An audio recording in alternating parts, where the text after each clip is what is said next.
listening to the GM Shuffle with Michael Lombardi, presented by DraftKings and VSiN. Here is Femi Abebefe.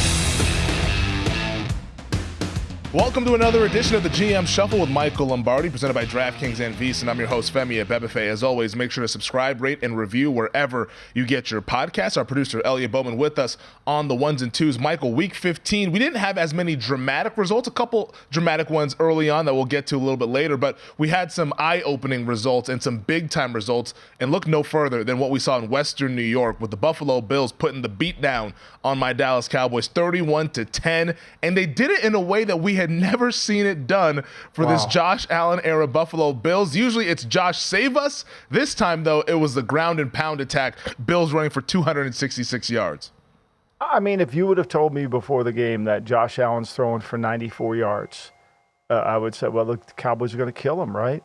But, you know, they decided to, and give credit to the Bills, they decided that they could push the Cowboys defense around, and they did it well.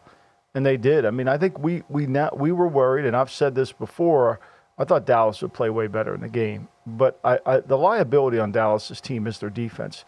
They play battleship football. They take chances, they risk, they create negative plays, and when they do create a negative play, they get you down behind, and they can sack the quarterback. When they got to go toe-to-toe, when you're winning first down against them, they're not the same defensive team, and I think that showed up. I was surprised that Dallas couldn't move the ball at all in the passing game. Dallas's offensive line now, we got to remember this, on the road, I know they were on turf, and I liked them on turf, but they did not protect like they did against Philly at home, against Buffalo on the road. I mean, it was another bad offensive line performance by them in terms of their ability to create and keep the quarterback healthy.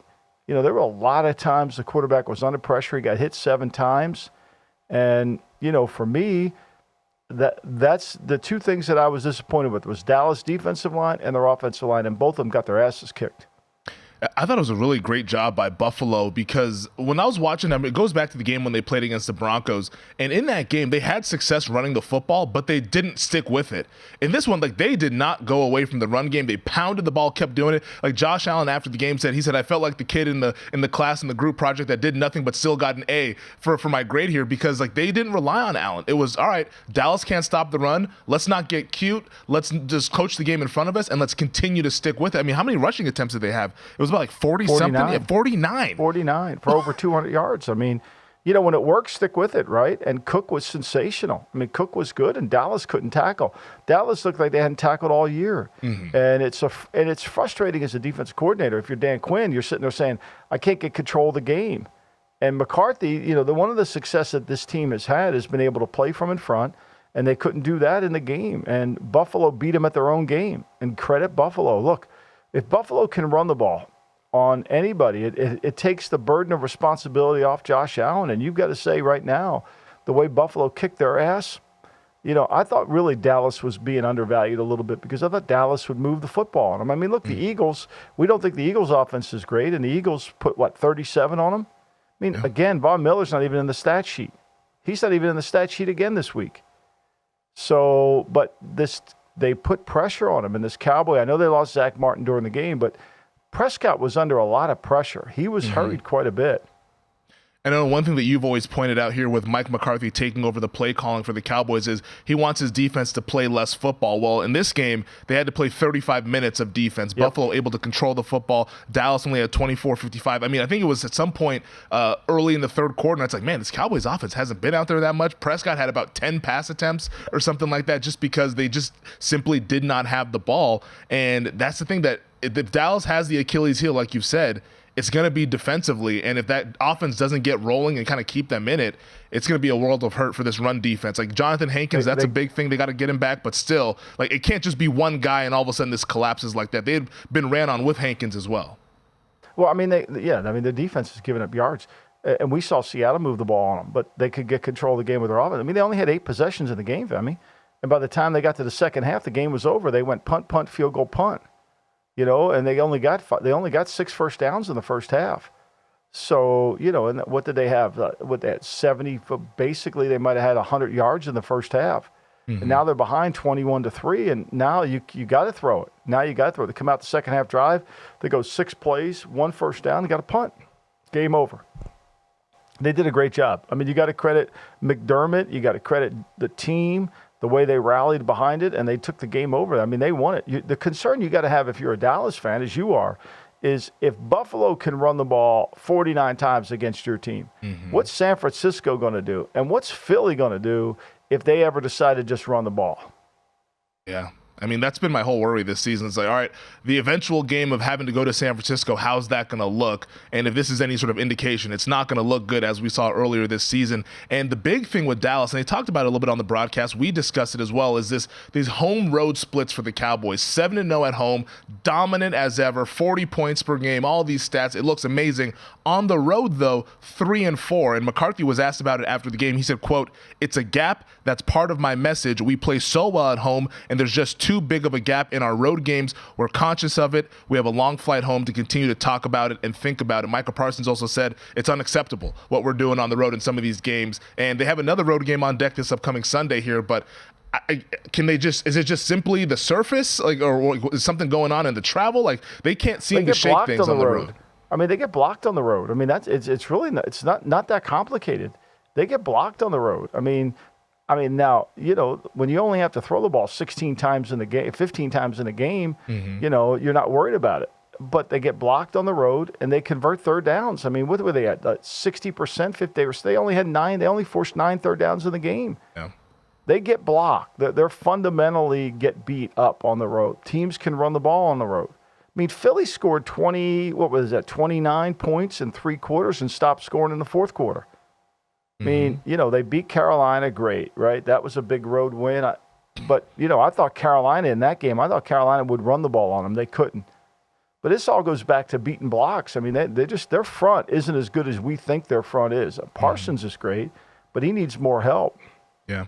Last thing for me on this game here, this is from Ed Warder, who covers the NFL for ESPN, said James Cook was first contacted at or behind the line of scrimmage on only one of his 25 rushes against the Cowboys yesterday. He averaged 4.2 yards per rush before contact. He's the third player in the last 2 seasons to average at least 4 yards before contact on 25-plus rushes, and it shows up in the stat sheet, 179 yards here for James Cook in this game, and he just made it look easy what he was doing against that Dallas Cowboys defense. The Bills, though, I want to have more conversation about the Bills coming up on Thursday because this thing could really take off here for Buffalo if they're going to continue, and we'll talk about them in the awards as well. Well, but they got to, they're going to have the Chargers 14-point favorite. I mean, there's another win right there. I mean, look, I said this about 2-3 weeks ago. If they split between Buffalo, if they split these 2 games that they had, right? They had Buffalo, Kansas City. If they could get a split, Dallas and Kansas City. If they got a split in those 2, they're gonna make the playoffs. They won both of them. They're gonna make the playoffs, and we need them in the playoffs. Like the last thing I want to watch is one of these shitty NAFC teams and keep Buffalo at home. So you're saying you don't want to watch Minshew on the road at Arrowhead? Is that what you're saying? No, I don't want to do that. I think that they did a great job, and I think I think Shane Steichen's done a tremendous job. But no, I don't want to see that. I think I'd rather. They deserve. I don't want to see.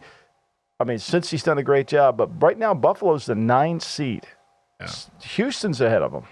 Yeah, we need the Bills. We need the Bills in the playoffs for sure. Josh Allen, he'll spice some things up. Sunday Night Football, though, another team in the AFC showing how good they are and showing that prowess. The Baltimore Ravens, they beat the Jaguars 23-7, improved to 11-3. They're in control of the number 1 seed. Lamar Jackson, 171 yards passing and a touchdown, 97 yards on the ground. He was doing his Houdini routine as always in this game here. And for Jacksonville, I thought they were a little bit more competitive in this game in the first half, but they just couldn't quite make those plays, especially in scoring opportunities, missing 2 field goals, botching the red zone opportunities. It was just a bad night for the Jacksonville Jaguars. Why didn't they spike it at the end of the second quarter? Like, why wouldn't he spike it there? He had the first and goal at the 5. Why wouldn't he just spike it? Get yourself some time. You had 11 seconds. You spike it, right? Now all of a sudden we'll take a shot at the end zone. If not, we'll kick a field goal. Like, what's going on here? And then the 2 field goal tries. Look, I think McManus has been a kind of a thorn in their side. Last year it was the kid who's now in Detroit, who you worry about, Riley Patterson. Yep. But to me, like, again, you're in wind. I said this before the game. The two things you want when you're dealing with wind is you want a reliable kicker. Jacksonville doesn't have that. And you want somebody that can make plays with their feet, which obviously Jackson did. But when you watch that tape again this morning, which I did, first of all, the injury to Williams, I mean, I think that's going to be Mitchell, to Mitchell. That's significant. Yeah, Keaton Mitchell. Because that kid gave them something that Melvin Gordon isn't going to give them. And Melvin Gordon's prone for turnovers.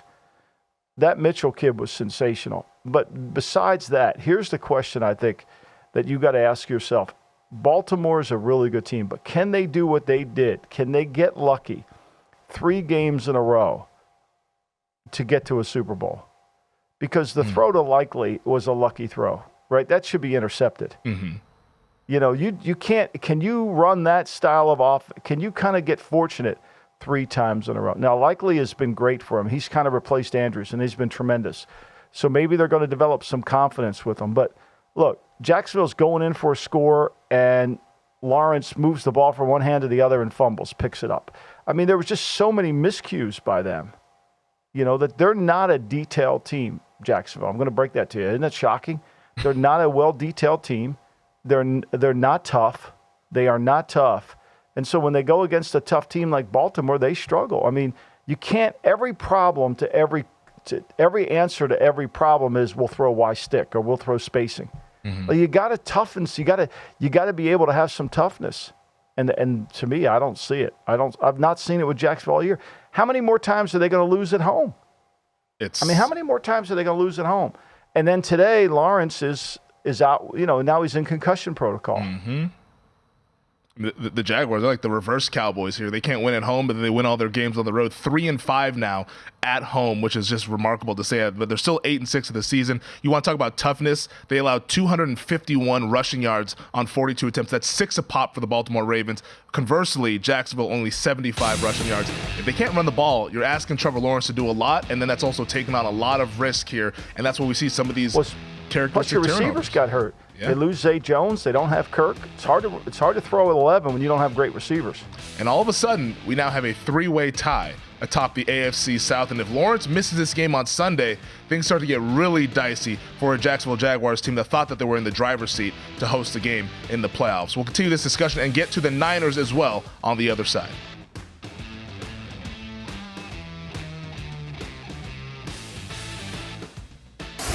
You're listening to the GM Shuffle with Michael Lombardi, presented by DraftKings and VSiN. Here is Femi Abebefe. Well, Michael, it was a hat and T-shirt game for the San Francisco 49ers down in the desert yesterday. The Niners clinch the NFC West by beating the Arizona Cardinals 45-29. San Francisco, once again, offensively as efficient as ever, 406 yards, 7.5 yards per play. Purdy, 242, 4 passing touchdowns. McCaffrey, he was amazing, 3 total touchdowns, 115 yards on the ground, 72 in terms of the receiving yardage here. As the Niners, once again, this is just like it's. We've said it over and over. This is the best team in the league, but I don't even think it's close right now, Michael, the way that this team is playing. Well, I mean, you look, the quarterback's really good. Nobody wants to give the kid credit. He makes all the throws, and you can't be dissuaded by the yardage. I mean, the Cardinals average 6-1 a play. I think the bigger question is I know that the Cardinals said that their offensive coordinator came on and said that Murray is going to be he is their franchise. Mm-hmm. If he is your franchise, if that's what you believe, then you got real issues. I mean, watch the game. Mm-hmm. Watch what a good defense does to him. It's a little bit like Chicago, right? You watch that Chicago-Cleveland game, and we'll get to that more in detail. Mm-hmm. But Schwartz basically told the Chicago Bears with his game plan, here's what I think of Fields. You guys figure out what you want to do with him. That's what he said in the tape. Now, if you're smart enough to figure that out, which most of the media in Chicago aren't, they'll just ignore it, right? They're so happy Sweat gets sacks, they can't they can't realize that nothing else around them it works, right? So are they still tweeting at reality, you? Huh? Are they still tweeting at you, those Chicago people? Oh yeah, I mean all the time. The guy gets a sack. They lost the game, right? They're playing. I mean, it's hilarious. They're playing against backup offensive linemen. I mean, the reason I love the Bears in the game, and I hate to get off the subject here, but we will. The reason I like the Bears in the game was because I thought Chicago's defense, which has played really well, would put pressure on them because they had no alignment. I mean, with Posick out, they lost their two starting tackles. And then during the game, Batano got out. Batonio, yep. Batonio, he got hurt. So they're in there with a bunch of backups. And so they couldn't run the ball. And so the ball got put in but again, this is the classic Bears game. Can't win the fourth quarter. Can't make a play when you need to make a play. Turn the ball over on downs. I mean, if he just stays on his feet and gets the first down, how many times did Lamar stay on his feet last night that Justin didn't stay on his feet in that play? Yeah, that was a backbreaker there, turning that one over. But going back to San Francisco, I mean, look, Arizona's depleted. I don't see it with Murray. What did Murray do? What did he throw it? Like you say, well, they gained 400 and some yards. Murray threw it 39 times for 211 yards. His longest pass was 38. Where are we going with that? I mean, they ran the ball on San Francisco. Yeah. That's the thing. I mean, they ran the football on San Francisco. Can Baltimore run the ball on San Francisco? That's going to be the key to the game. Yeah, because that's the game that's coming up Monday night, Christmas night. How about that Christmas gift that the NFL is giving us? The 2 number 1 seeds, maybe a Super Bowl preview. We'll see what happens in the month of January here, but both teams coming in at 11-3. And for the Niners, if you could poke holes in them at any point here, it would probably be that run defense there where they allow so many yards. And I'm looking at the openers right now. This thing opened, it looks like 4.5 or so was a look ahead. Now we're sitting at 5.5. The 49ers are favored at home. Monster home field advantage. The Niners are rated like a monster as they should be, but that's a big number for this Baltimore team to be catching right now with 11 wins, and the run offense that the Ravens have, maybe they can keep this thing close. Well, look, Armstead didn't play and Hargrave didn't play. They were both inactive. That makes a huge difference. Ronnie Stanley got a concussion again last night. He's hurt. Will he come back? I don't know. The Mitchell injury to me is significant for Baltimore. I think it's really. I mean, he gives them an He's like Chase Brown for the Bengals. They found him, and man, does he make a difference. So, and how good is Baltimore on defense, right? I mean, you could sit there and watch that tape this morning and say, well, we turned the ball over at the end of the half on our own stupidity. We basically are switching hands with the football as we're running at a quarterback, and we give it away. We missed 2 field goals. Like, it was a lot of mistakes. Look, I was on Baltimore. I thought Baltimore would play better defensively, and they did. Mm-hmm. But there's going to be plays you can make against the front, especially if you block them. Yeah, no, they're going to have a tough time matching up. I mean, can Hamilton cover Kittle? When you watch Hamilton, he's a really good player, but he's in the box. He's a linebacker. You can call him whatever you want. He's a linebacker. When he goes to the high post safety, I mean, that's just to disguise the look. He's a good player when he's down. I think what you got to give credit for Baltimore on the Hamilton pick is that they basically have utilized his skill set within the defense, and it fits perfectly within the defense. It really does. They had a plan for him, which is what you want when you draft a guy. You want to have a plan for how you're going to use him. The Ravens clearly had a plan to where he's like might be one of their better defenders. I think he's like one of their 2 or 3 best defenders on that defense there. But we'll see them. They'll get an ultimate test. We'll preview that game obviously much more in depth on Thursday, but just want to give a little bit of an appetizer for that one because that's a monster matchup that we'll have Monday night, Christmas night there once we've done wrapping up all the gifts and all that stuff. But the Niners, though, with that win, their quarterback, Brock Purdy, at our show sponsor DraftKings, now the odds-on MVP favorite, minus 190. Finally the MVP favorite, but then they asked him about it yesterday, and he says Christian McCaffrey should be the MVP. So this whole MVP conversation with 3 weeks left to go, everyone seems to think it's wide open. I mean, we get Purdy and Lamar facing each other Christmas night. I'm sure that game will go far in determining who wins this award. Dak Prescott's still plus 450, but he needs a big final 3 weeks if he's going to go ahead and win this award. But maybe, just maybe, the guy at 16-1, Michael, Josh Allen, maybe he has a path if the Bills can win the division. I think there's no question you got to play Allen here. I think there's no question you got to play Allen. Look, I think he's really good. I mean, and this team's going to win. They're going to continue to keep going down the road. I mean, it's a good play. It's a good play. It's a smart play because they're going to have a hard time. They're going to have a hard time beating this team, right? You're going to have a hard time beating this team. So, and Purdy never gets any credit, even though he averages 9.9 yards per attempt on passing. Even though he's thrown 29 touchdown passes, he only has 7 interceptions. I mean, yesterday in the second half, when Arizona brought that blitz, they slid the protection. He had the unblocked guy coming right at him, and he throws the ball right to Kittle, and Kittle ends up I mean, the next play, they drop McCaffrey in coverage, touchdown, game over. I mean, like, it takes experience. Like, those aren't unique plays, but those are plays that indicate a player is really good. Because you could watch Zach Wilson never make those plays. You can watch Bailey Zappi never make those plays. You can watch Justin Fields never make those plays. Like, they don't make them. So, again, it goes back to stop talking about where the kid got drafted. Just watch how many great plays he makes during a game. Yeah, it was a 3rd and 11 play there. Then the Cardinals brought that blitz. It was a phenomenal play there. Hits Kittle right in stride, and he's able to pick up some yak as well. And I tweeted about this last night too, watching the Ravens-Jaguars game, that when you listen to the way people talk about this MVP award, it feels like a lot of the people in the media, who ultimately, these are the people who decide who wins it, they feel like that this award should go to anyone but Brock Purdy. Like, yeah, that's, exactly. That's how it feels like when they're discussing it, which is why, like, I would never recommend anyone betting minus, even though from a logic standpoint and what he's done from winning, production, position that he plays, Purdy should be running away with this award. But the people who determine who wins it don't want to vote for him. To that, it's like, I can't recommend someone betting minus 190.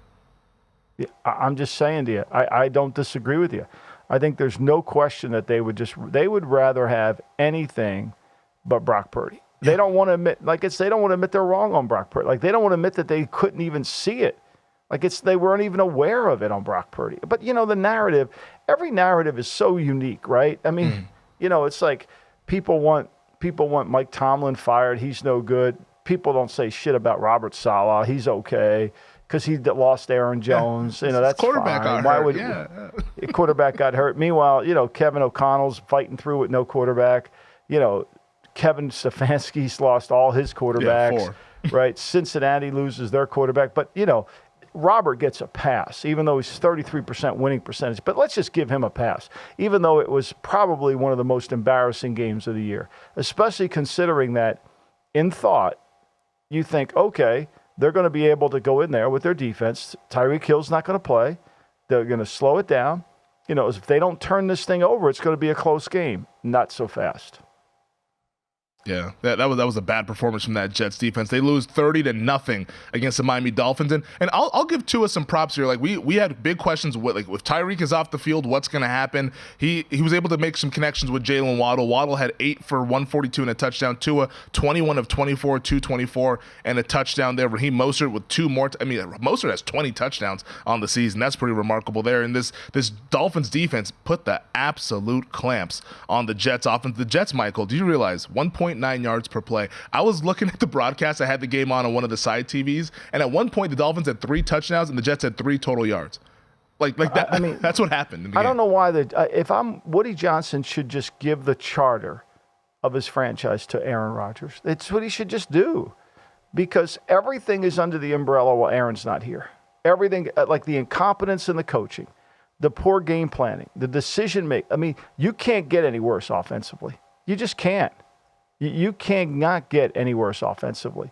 And Adam Gase, again, we're talking about narrative. Adam Gase was not good, and they couldn't wait to run him out of town. Saleh, it's like, oh, it's okay. Bill Belichick's on the hot seat. He's got 6 Super Bowls. He doesn't deserve to come back. He's a horrible coach. Robert Saleh, yeah, we just lost Aaron Rodgers. He'll be back. It's good. He's really good. He's a defensive specialist, He's a defensive specialist, so he'll play really good against them. And Miami scores, 30 on them in the first. They scored 34 and 30 on them. They've been outscored by Miami 64-13.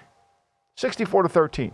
Buffalo beat them 32-6. Like, at some point, when do we sit there and say, maybe they're not as good defensively as we think they are? I keep saying it. Nobody wants to, they're great on defense. They're great on defense. They're great on defense against shitty teams.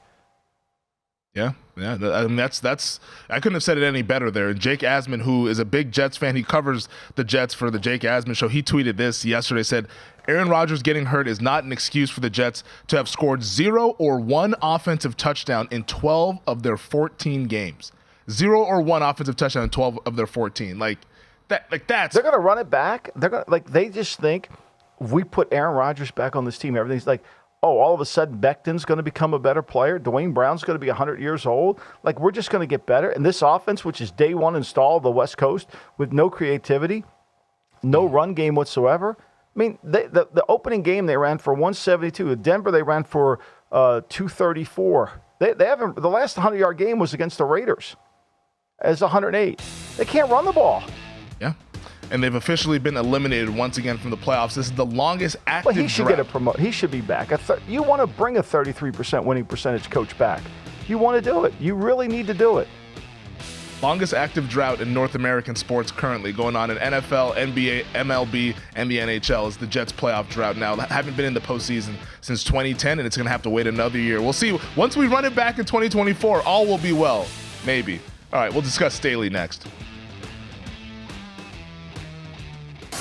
You're listening to the GM Shuffle with Michael Lombardi, presented by DraftKings and VSiN. Here is Femi Abebefe. All right, the big news that happened over the weekend, or at least Friday morning, happened after the Thursday night debacle here in Las Vegas. The Raiders beating the Chargers 63-21.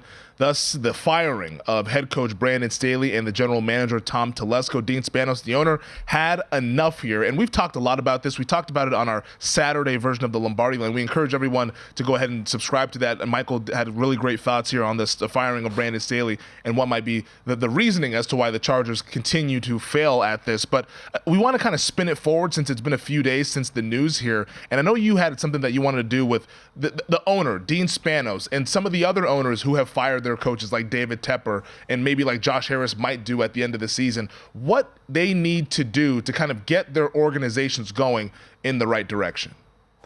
Well, I think what they need to do is look into the past, right? So when you go through and search, how do owners become revered? How do owners become loved?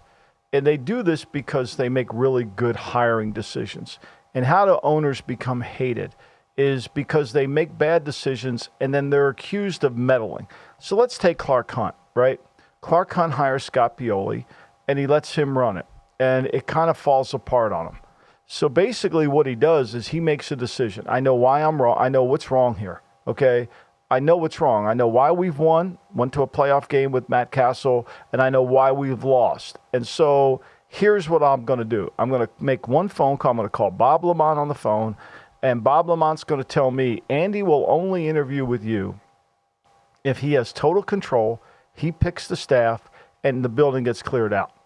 And he won't even get on an airplane to Kansas City. Clark Hunt agrees to that deal and moves forward. And they've had a happy succession ever since. Mm-hmm. He bought credibility with Andy Reid. Jerry Jones did the same thing. When he needed a stadium and he needed credibility, he bought credibility with Parcells. It gave him that. Now, it gave him that stadium, but there's still the everlasting doubts about that. So, to me, what Dean Spanos lacks right now is credibility. He's being accused of being cheap, which may not be true at all, because they do pay. People and the fans have trouble distinguishing between what's cheap and what's frugal. Like Dean Spanos probably don't want to waste money. Just because you have this enormous staff, you waste money. Mike Brown, I don't think Mike Brown's cheap. I think Mike Brown just never wants to waste money. That's really being a good businessman. Same thing with Kraft. I mean, Kraft staffs are small. He doesn't waste any money. He makes sure he doesn't waste any money. So I think Dean's got to buy credibility. And look, if you hire Ben Johnson, you'll make the media happy. But here's Ben Johnson. He's out there in the open market, Femi, and there's a bidding war going to happen for him. He's going to probably become a first-time head coach and get $15 million a year. Yeah. Think about that. 6-year He's never contract. been a head coach before, right? But they think because he's a bright young coach, we're getting Sean McVay. When the Rams hired Sean McVay, they didn't pay him the going rate. This guy, you're going to have to pay him above the going rate, 25% more. So are you sure you're getting what you want? Are you sure you're solving it? I don't see the Chargers issue as strictly just we need a better play caller, or we need different plays. Yes, they got to get Herbert to play better, but they got to get their special teams to play better. They got the personnel to be better. They've got to get their offensive line. They got to get toughness. There's a lot of things wrong with the Chargers that just isn't, we just need a play caller. But see, these owners, they want to. I mean, David Tepper's sitting there in his box yesterday. He's looking at the stadium. They're giving away tickets for 40 cents. Yeah. Like, does he really think that Ben Johnson coming in there is going to rejuvenate his team? Of course. I mean, he might, but it won't happen. And the guys who are out there that could help those coaches or those owners buy credibility, I mean, we're talking about Jim Harbaugh if they wanted to pursue that route. Maybe you could pursue the Bill Belichick route if the reports are true that they're going to part ways with New England at the end of the season. Like, there's guys who are out there that could instantly be like the Parcells to Dallas, could be the Andy Reid to Kansas City, that kind of like gave those fan bases hope of, okay, we're going on in the right path. I think Sean Payton proves that paying a great coach is worthwhile. Now, I know he got blown out by Detroit, but he's kept the team together. They've got a good future in Denver. Look, if you're Mark Davis or Dean Spanos, you're sitting here looking at Hall of Fame Andy Reid, Hall of Fame Sean Payton. That's just to get in the playoffs. How do we beat those two guys? You think if we hire, Frank Smith from Miami, we're going to do that we'll pair him up with Champ Kelly and everything's going to be fine. I think you're going to need some experience to beat those guys. I think they're pretty good at their jobs. And you're hiring first-time people. I'm not saying first-time people don't work out. I don't want to sound like the old guy I'm not bitter at all. But you better think this through. Like, you better understand what you're getting into. And you better go back to, why are you in this position? Like, does David Tepper really understand why he's here? I'll tell you the other team, Atlanta. Where's Atlanta going? Yeah. And there was reports that Arthur Smith was safe for 2024. You watched that game on Sunday. How can you say that? But the way that team looks, especially offensively, and the kind of the wagon that they hitched themselves to. What do you think Atlanta's a fickle fan base now. Oh yeah. What do you think that fan base is going to look like when they're playing, when Indianapolis comes to town? You think they're going to be just couldn't wait to get their Christmas cheer on and put their Santa hats on and come out? Not a chance. I don't think so. Not a chance. I don't think so. If you're Arthur Blank, the owner, you got a situation ahead of you. I think you got to think this through. How many opportunities are you going to get a Jim Harbaugh? I don't know. Maybe you don't think Jim Harbaugh's a good coach. There's people out there that don't think Jim's a good coach. How? All he's ever done is won. Yeah. He won at the University of San Diego, which they said he couldn't do, me included. He won at Stanford, which we know it's hard to win there. He won at San Francisco, and he's won at Michigan. Like, you could say he's not a good coach, but for some reason he wins a lot of games. Yeah, I don't even know how people would say that. Like you said, the guy's literally won everywhere. Like maybe you can say that you don't like him, but when I were in Cleveland, people were saying he's not a good coach. He's a disaster. All right. This is when he was having the fight with San Francisco to get out. Yeah. It's like, yeah, like maybe like you could say that you don't want to work with him, or maybe he's not the easiest person to get along with, but like in terms of the results, they speak for themselves, what Jim Harbaugh is able to do there. Like, that would instantly buy credibility, and maybe some franchises if you're a team like Jacksonville, or you're a team that needs toughness, trust me, if you're a team like the Chargers that need toughness, there's your guy, your team, because that Michigan team's tough now. Yeah. You're going to adopt his personality as a head coach. I promise you that. And that's what some of these teams need. See, that we spend too much time looking at the analytical board. This is what gets you caught with Staley. Staley can sit there and say to everybody in America, well, we made the right decision, the result was bad. Yep. For the people in analytics, that works. If you're in business, that works. But if you're in the football world and you have to go in the locker room and you have to tell people about the right decision, bad result too many times, you lose credibility. You lose credibility, right? You can't, it's not going to work. It's one thing to be aggressive. It's another thing to be aggressively smart. We've never been able to distinguish that, and I think to me, that's the issue here. But these guys look at these spreadsheets, and they're picking coaches based on, okay, he averages 8 this yards per. Who's going to inspire the team? Who's going to develop the young players? Yeah. Who can cultivate and build a culture of winning? Like, who can do those types of things? And the process over results, like we come from the betting world where like process, like you want to have a grid process, but the results also have to match it, because there's at the end of the day a scoreboard, and there's wins and losses, and losers get fired and winners go on and win championships. Like, that's just kind of how it is, and you can only sell that speech so many times, like you mentioned. I think think about this. If you understand what's wrong with your team, if you're the Green Bay Packers, and Big Daddy from the minute the game started, because it was on local TV here yesterday, he's all over Joe Barry, right? But if you understood as he should be, and I can't defend it anymore, okay? If you understood what was wrong with your team, if you're Matt LaFleur and you really understood what was wrong with your team, and you've been put in that leadership position where you're going to have to make hard decisions, and you're going to have to face confrontation, and you're going to have to do what's in the best interest of the team over what it hurts your feelings. You fire Barry and you hire Schwartz. You put Jim Schwartz on that defensive team with that personnel, and let him come in an offseason and let him collect some of the pieces that he needs to build the team, you're a playoff team. You're going to make the playoffs, right? And yet you don't do that because you don't identify what really is the problem. You don't identify what's the problem. It's the same thing in Miami. The reason there's so much anger in Philadelphia towards their defense coordinator, and we'll talk about this in the next block, is because the Eagles believed that Gannon wasn't going to get a head job. And so they couldn't fire Gannon. They wanted Vic Fangio more than anything. More than anything. They had him on their staff. He was helping out. But he wanted to work again. He didn't want to stay in that role. And if Gannon was going to stay, he needed to go. So Carolina offered him and Miami offered him. And then when he signs the contract in Miami and they sign it, he's locked in. Gannon leaves 2 days, 3 days, 4 days later. That's why the Eagles fired Tamparin, because the Eagles understand the importance of getting the right piece in the right place. Some of these teams don't.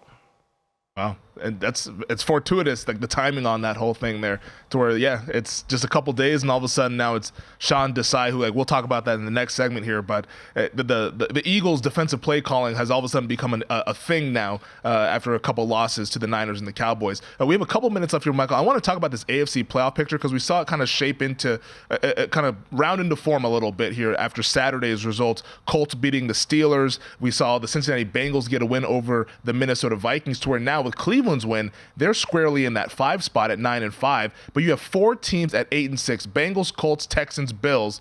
All 4 of those teams won, and it feels like those are the 4 that are going to be fighting for those final 2 spots, the 6 and the 7 seed. You want to know why Pittsburgh's not in this race anymore? It's because Pittsburgh has a receiver in Pickens that is really good, but they don't have a quarterback. And it goes back to the Walsh theory. You have a receiver who wants the ball, and you don't have a quarterback to get him the ball, or you don't have a team around him that can function, you're going to have a bad culture. Pittsburgh all of a sudden now does, right? To me, you got to put Buffalo in this thing. I don't. Indy could lose at any moment. I mean, that was a great game they had a great game against Pittsburgh, down 13-0, came back. But you're playing Mitchell Trubisky. Houston's got an easy schedule ahead of them, right? They got Cleveland. Now, Cleveland on the road, they're not as good defensively. I think Cleveland's going to get 10 wins. I don't think there's any doubt about that. They're going to be in. Really, we're talking about the 6 and the 7 seed. And Cincinnati's been able, we said on the show, if Nick Mullins turns this thing over, it's going to be a problem. And Nick Mullins did, and Cincinnati was able somehow to win that game in overtime. I don't know how they did it. I mean, I think you got to say Buffalo and then pick your poison between Cincy, Indy, or Houston. I think it's Buffalo 6, and then the rest, I don't know. You think Denver's done after Saturday night? I think they are. I mean, I think they'll have a hard time playing the Patriots this week, because if you stop the run and you make Russell have to throw it, they're not equipped to that. They have to play from in front, and they got to run the ball. Yeah, the Denver Broncos. I was rooting for them to get there with a bet that I made, but it's looking like it's slim chances for them. We'll talk the NFC side as well when we wrap this thing up.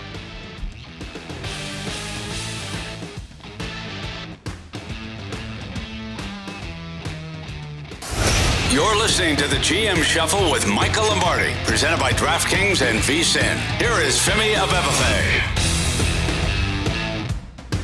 All right, we did a little AFC playoff picture in the last segment. Let's talk the NFC side of things here. The Detroit Lions, they got their win Saturday night. Now they're just 1 win away from clinching the NFC North. We talked about how the Niners already clinched the NFC West, so they'll be hosting at least 1 home game in the playoffs, probably more than that. I think the only thing that we're probably locked into is probably, Dallas at the 5? I mean, Philadelphia would have to absolutely collapse to lose the NFC East at this point here with the 1.5 game lead on the Cowboys. The way this NFC wildcard race is shaping up, though, the 6 and the 7 currently held by the Vikings and the Rams, but we still have the Saints in the mix. The Seahawks, if they win tonight, they'd get into the mix of this thing. And then you have Falcons, Packers, Giants, Bears, who are on the outside looking in here. But this NFC wildcard, like the AFC, the 6 and 7 seem to be up for grabs. The Giants aren't in it? I mean, DeVito, are we going to end the DeVito era? I mean, poor guy. The got sacked 7 times. Yeah. Big Daddy was saying, why couldn't we do that to them? Of course, because Dennis Allen's a really good defensive coordinator, and he attacked the pocket, and how about that suit his agent had on? My gosh. Before we jump into the NFC, I want to hit this. Here's a prediction for you, Femi. I think KC ends up the 3 seed. And I think Buffalo ends up the 6 seed. And I think we kick wild card weekend off with Buffalo in that. I think that would be it. Now, for the NFC, you got to give Sean McVay credit. I mean, to have this team at 500 over their win total is remarkable. Really is. I mean, they're not perfect, but he's gotten a lot of play out of Stafford. He's made plays. The receivers are good. The offensive line hung in there. And I know they beat a bad Washington team. What was Ron Rivera doing? I have no idea. Teaching a master class. Can you imagine having this much experience and what Rivera was doing? I mean, you have 3 timeouts left in the game. And he doesn't go for 2, which he's been going for 2 the whole time. He doesn't go for 2. And here's what bothers you about him not going for 2. Was it the snapper was hurt? Not the snapper, the holder was hurt. He got hurt, so now you got a new holder in there. So what's your chances are? Should I go for 2 or should I have this kick and then I got to go for 2 anyway just to tie? Like, does he think about the game at all? Did somebody tell him his holder was hurt? And then he's got 3 timeouts and he sits there and says, oh, I'm going to onside kick it here. Why? Kick it deep. Pin them back there. You might get the ball at midfield and you might be a Hail Mary away from tying the game. If you could stop them, which they can't. I mean, that might be one of the – I mean, for a guy who's been, 13 years in the league now, he's only made a playoffs 3 times. You can see why. You know what it does? You know what Rivera teaches you? If you're nice to the media, they'll never get on your ass. Yep. It's like Saleh. They love Saleh. Could you imagine Belichick's getting the shit kicked out of him? He's got 6 Super Bowls. Of course, Brady won all of them. Yep. Saleh, well, Aaron's gonna fix all these problems. Don't worry, Aaron's coming back. Saleh's good. He knows what he's doing. Onside kick against Miami. Play a short field, no problem. They're the best team. You just turn the ball over to give them 7 points, but why not give them 3 more? Who cares? So I mean, I think that Minnesota. I love the fact that they're still in this thing because Brian Flores has played great defense. Now, they gave it up in the 4th quarter, which hurt. But I'm telling you, if I'm Dallas, I don't want the 2 seed. Fuck the 2 seed. I could care less about the 2 seed. I want the 5 seed. I get to play the NFC South winner. You think that's better than the 2 seed than hosting the game? Because Dallas is better. I would rather play them than McVay. Yeah. One thing about fair. single elimination now, it's not the best team. It's just to be the best team that day. In the NBA, you got to win 4 games. That's the best team. Yeah, Dallas is in line to play either the Bucks, Saints, or the Falcons, which there would be. Sign me up. Yeah. Sign me up. Hard to argue against that. Even though it's on the road, where the Cowboys 3-4 on the road. Sign me up. Hey, look, if we're going to win, we got to do it out there. Yeah. Sign me up. I mean, we're going to have to go on the road anyway. If we're the 2 seed, we got to go somewhere. You mentioned how we could get potentially Bills, Chiefs. What about a potential Rams at the Lions in the wild card? Like with the Stafford going back to the Motor City, Goff against the team that traded him away, that they wanted him out to go ahead and win that Super Bowl. The storylines in that would be tremendous. I don't know what the line would be, but I might bet the Rams. Rams money line? McVay's such a good play caller and such a good game planner. And against a bad secondary like that, he'll take advantage of it. He really will. Might just bet the over in that game. I think both teams would move the football, and it'd be a pretty fun game, though. But the NFC playoff race is very exciting. We have 3 weeks left to kind of sort this thing out here. But let's get to the awards, though, Michael, and we'll start with the Fred Palermo Best Game Plan of the Weekend. How could it go to anyone other than the Buffalo Bills? Yeah, give Joe Brady credit. He caught 49 runs.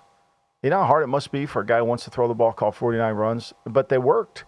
I only had 9 third downs in the game, which means they were playing Canadian football. Getting first downs and 2 downs, which is the best thing you can do in football. It's the greatest thing to do in football. First downs and 2 downs. And so give them credit. Great game plan. Conversely, you got to say, the bigger fraud of the game is the Cowboys defense because they saw it coming and they couldn't adjust or fix it. Like once you got in the first quarter of that game and you said, okay, Buffalo wants to run it up our butts here. We better fix this. They didn't have an answer for it. Yeah, it was a bad defensive performance for the Dallas Cowboys. On the lam, this game was just atrocious. The Carolina Panthers beat the Falcons 9-7. The whole Falcons organization's got to go there. Well, look, they keep drafting skill players, right? That's and they can't score. They couldn't move the ball against Carolina in the first game. Carolina turned it over. They couldn't move the ball in the second game. Ritter throws a bad interception in the red zone. But this was a kind of a game where I didn't have the guts to take Carolina as one of my main picks. Although I told somebody in Survivor to not take Atlanta because this Atlanta team is so inconsistent. They can get yards like crazy like they did against Tampa, but they can't win close games. You talk about a team that lacks toughness. Here it is right here.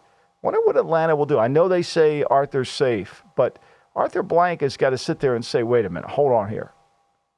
I think a lot of it's going to depend on who's available. How about See, this? here's the problem too. Here's the problem too. You can't depend on who's available. Like in college, you can keep your coach and search around. Back in 1908, after Parcells had his shitty first year as a head coach, George Young was out shopping around looking for coaches, tried to hire Howard Schnellenberger. He wouldn't come. He kept Parcells. Parcells knew all this, but he kept him, right? You can't do that anymore. You can't snoop around. You can, but you really can't. And if you make the move, you got to make the move. And if you make the move and you don't get the guy you're making the move for, boy, that's problems. Yeah, you get stuck a little bit. Maybe you honestly get stuck like the Houston Texans with Lovie Smith. What was that, a couple of years ago, last year that happened with them? The Falcons, though, on that point, like we talked about how they drafted these skill guys. Bijan Robinson, top 10. Pitts, top 10. London, top 10. Yesterday, those guys combined for 12 touches in a game where you needed points. What the hell are we doing in Atlanta? If you don't know, now you know here. I mean, Bills Mafia, stand up. Yeah, I mean, Bills, they're going to go in. I mean, they're going to have every ticket in Los Angeles. I mean, imagine being like growing up in Buffalo and you get to spend a holiday in Los Angeles. I mean, why not? That place will be red, white, and blue out there. The poor Chargers. I mean, Dean Spanos got to go to the game and say, oh, my God. But, if he hires Ben Johnson, he'll get it all back. Just one move, he'll get it all back. I don't get it. But the other thing is, if now you don't know, Big Daddy has been right. Joe Barry and this Green Bay defense is really problem because they underachieve. They have more talent than led to believe. And you let Tommy DeVito do what he did to you, and you let Baker Mayfield have this unbelievable day, a career day in Lambeau Field. I mean, Curly must have been going crazy. Vince must have been going crazy. I mean, this can't happen on this sacred ground that we allow him to have this kind of day. Credit Baker. Look, he played well. But it just shows you how bad this Packers secondary is, how bad their defense is. Because he just moved the ball up and down the field on them. And meanwhile, last week in Atlanta, he couldn't move the ball anywhere. On the last drive is all it took.